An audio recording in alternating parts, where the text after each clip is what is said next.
Thing to add on there, data standardization is huge. I think that as we think about smart communities, it's really important. I mean, we're bringing in thousands of different types of data, and so standardizing how that information is brought in, I think, is really important as we start to look across different communities as well. Definitely. Okay. So Stuart, you've worked in some of the most forward-thinking industries ever: healthcare, airlines. Oh, wait, no, nothing like that at all, actually.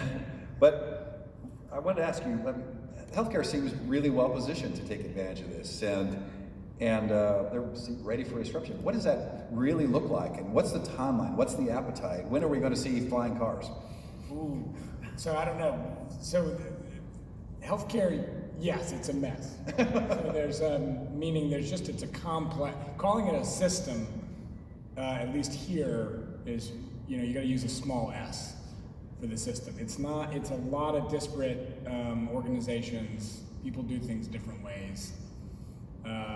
On the other hand, there's an effort underway, and it's deliberate and also sort of evolutionary, that towards consolidation, that has upsides and downsides. It's resulted, for instance, in closures of rural hospitals. A lot of this is driven around healthcare finance.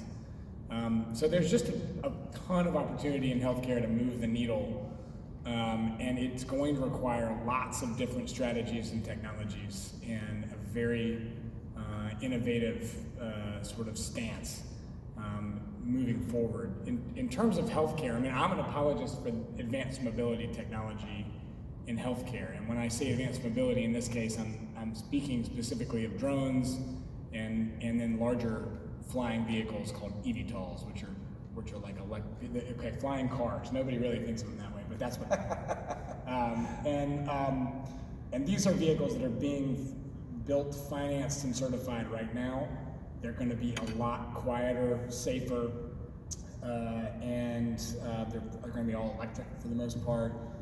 I've seen these eVTOLs fly in person. They are as quiet as a tractor trailer truck, or quieter even when in a low hover. And when you take them up, it's the same for drones. When they get 200 feet in the air, they're nearly silent. When we think through then the sort of the footprint of a healthcare system like mine, like WakeMed, which is a mid-sized level 1 trauma center safety net hospital system with 3 hospitals, but it's growing, and it's obviously we have a lot of population growth in this area. And then you think about other hospital systems like Vidant in the eastern part of the state, which serves a lot of rural communities, and basically has networked in and subsidizes small rural hospitals that are critical to healthcare access to those citizens, but where they're geographically distributed and financially constrained. The services that are available at those kind of hospitals are basically decreasing, and that's just a fact. So if you had really fluid, bi-directional, the ability to move people, goods, expertise around healthcare systems very fluidly, and at an acceptable cost, and at a really high level of safety, and a very low environmental and community impact in terms of things like noise and environmental impact, where I used the analogy before that drones are like pneumatic tubes, and I always try to think of the eVTOLs like elevators. So it's kind of like deconstructing a healthcare system and scattering it around, or connecting them together. The need for that is right now, and the financial aspects of it and the bar you've got to cross to justify the cost of the new systems coming online is a lot. Is it lower or higher? It's more expensive, but the value you develop for the healthcare system is incredibly high by connecting patients and providers to more services. And I think that creates a serious opportunity for us in healthcare to embrace this technology. And I also think that there are dynamics around using the technology for healthcare use cases because of this. Essentially, you're developing social license. There's a public benefit in addition to a potential economic benefit. So I think that within 5 years, we're going to see serious progress on both fronts. Larger drone-based networks and connecting healthcare systems and communities as sort of a piece of the healthcare infrastructure, and then eventually maybe 5 to 10 years the same for eVTOLs and moving people on larger cargo. I like that. I've been wrong before though. I've known Stuart for about 3.5 years, and every time I ask him this question, he says 5 years, so it just keeps moving back. No, I'm kidding. I'm gonna keep saying it. So, kind of grounding us back, Frank. You know, those are big, lofty things, right? And Stuart's a big dreamer, but he's also a big doer. But there's a lot of things to get resolved along the way. There's property rights, there's regulatory piece locally, or noise barriers that we might see that we need to pass, thresholds we might set. We might have cities try to pass rules that create all kinds of different complications to being able to make that possible. And talk about that a little bit, from landowner rights and responsibilities, from the hospital to cities. What's that look like? What's the landscape look like? If I had the answer to that one, I think I would bottle it, and maybe I could finance some of what we've talked about so far. But I do. It is a very tangled weed or web, and it is something that, just like we talked about, it is a critical. That piece of the legal piece is the landowner rights. All that piece is a critical piece of infrastructure to bring this online, to bring this type of systems online. Apologize for maybe going down in the weeds a little bit, but who saw the Domino's commercial in the last 6 months with the Neuro pizza delivery that the Noid from back in the 80s or 90s is after? That is an unmanned ground vehicle, a UGV, very similar to what we could put into place at Wake Med. All right, if UPS has that, are they legally? Can they drive that in the right of way? Can they bring that on your property as a private landowner? If it is, how does the site characteristics? If I'm a site designer, do they drive in the travelway? Do they have their own pathway?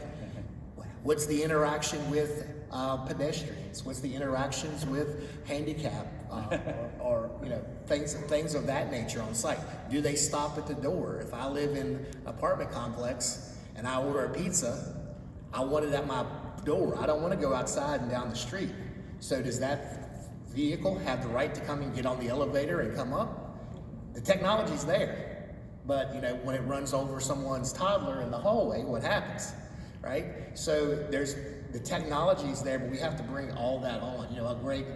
We talk about one of the things, and this is back to some of the geospatial, some of the, around some of our sporting events, we have geofencing around sporting events that keeps some of the drones out. I know our prison system right now has geofencing around those to keep people from flying drones in with contraband and dropping them into the facilities. So if I'm the private landowner and Katie is bringing in, she's getting DoorDash flown in every night by Jeff Causey and his crowd, all right, in Holly Springs. I think it's so long that drone's going to cross my backyard before something gets done. And maybe I lived in Granville County for a while, so maybe that's the Granville County coming at me. But I say that jokingly, but the technology is going to come to where maybe I can put a geofence around my block, around my house and my lot that doesn't allow those types of things to come on. So all of that legal infrastructure has got to be built simultaneously to everything else. Yeah, I would say that it's got to be driven by sort of from the ground up. Right. It cannot be. This is a technology that these are technologies that operate in the public domain. Right? So, and yet we can't build roads in the same sense, and so the process is not there. So you've got to have sort of civic engagement, and it's got to be the communities that lead. Right. And they'll decide, can Amazon deliver here? Right. Is there enough benefit in our, and I think it's going to be probably community by community first, right? So the question is, how do you mediate that? And how does it get sort of instantiated in law, but probably the same way it always has, been very slowly and after the fact. Some trial and error, right? But while we're here, so Frank regularly entertains the groups that he's speaking to about his analogy with the Jetsons. Who here remembers the Jetsons cartoon? All right, so that was set in what year, Frank? That was in 1962, the Jetsons. They projected it to 2060? 2062, that was what life was supposed to be like in 2062, was the Jetsons. So, tell us. Yes. How we doing? There's a great. I would encourage you. You know, after we finish, really keeping you on the edge of your seat with this, to Google a Jetsons meme about life. And today, in a few weeks, it'll be 2022. We're 60 years into that Jetsons 100, and you'll see that George worked at this desk that had a computer screen that his boss was on. You'll see that Judy, the daughter, is taking we're doing a workout class to a screen, and you'll see that Elroy is going to school on a screen. Stop me if y'all haven't heard this now before. And then Rosie is the maid, and that's a vacuum. And I have a Roomba. Who in here has a Roomba? And ours is named Rosie. I'm just saying. So if you don't think it's happening, there's the Jetsons. I think we're almost there. And we almost have flying cars. All right. So I wanted to ask Brent this question. So Brent, Tom did a really good job talking about this fourth generation, I think is what he mentioned it being called. And we had the internet, we had the Industrial Revolution, we had the moonshot.